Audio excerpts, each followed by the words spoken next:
నేను ఎలాగైతే ఒక గ్రిప్ కోసం మైక్ పట్టుకుంటున్నానో ఆయన కూడా గ్రిప్ కోసం కావాలనుకుంటా. వీటీ సార్కి నేనంటే చాలా ఇష్టం, చాలా ప్రేమ.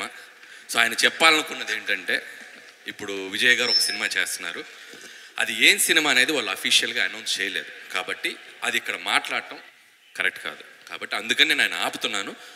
ఆయన చెప్పిన దాంట్లో ఏంటంటే, ఒక విజయ్ గారు లాంటి ఒక తమిళ సూపర్ స్టార్ తోటి ఆ సినిమాకి సంబంధించిన కొన్ని చర్చలు జరిగాయి. అప్పుడు మనోడు ఇక్కడ సినిమా చేస్తున్నాను కదా అనేదో చెప్పబోతున్నారు. అందుకని అక్కడ మాకేంటంటే జరిగిన మాట వాస్తవం, కానీ టైం స్లాట్స్ ప్రాసెస్లు కొద్దిగా లేట్ ఉండటం వల్ల ఆయనకు విజయ్ గారు చాలా రెస్పెక్ట్ తోటి ఆయన నన్ను పిలిపించారు.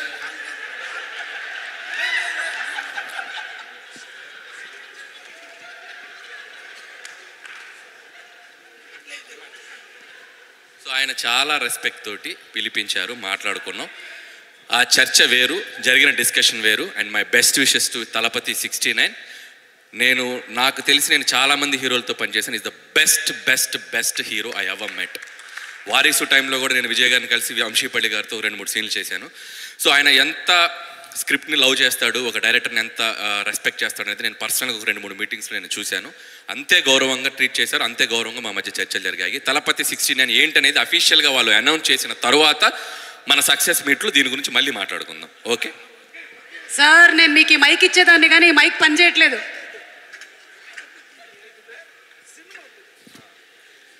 మన సినిమా గురించి మాట్లాడుతున్నాయా?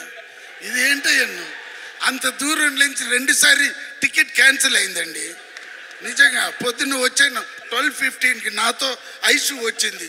అది పాటుకు టాటా చేసి చూస్తే క్యాన్సిల్ చేసేసారు మీ టికెట్ అని.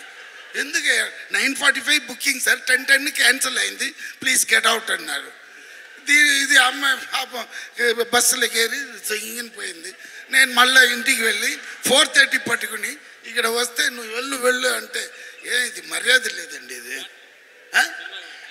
మీ పని అయింది కదా, సినిమా హిట్, ఇప్పుడు ఇలానే మాట్లాడతారు మీరు. ఓకే వస్తారులే, చాలా బాగుంది కాస్ట్యూమ్ నిజంగా. ఫస్ట్ చాలా నీట్గా ఉన్నది, ఫస్ట్ టైం చూస్తున్నానండి.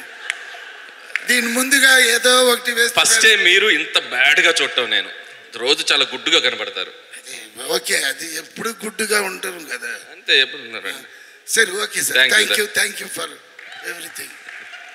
అమ్మా నేను ఊరికి చెప్పాను, మీరు నిజంగానే అందంగా ఉన్నారు. కాదు, అర్థం చేసుకున్నాడు, రేపు పొద్దున మళ్ళీ మనోభావాలు దెబ్బతినే క్షమాపణలో. థ్యాంక్ యూ అండి.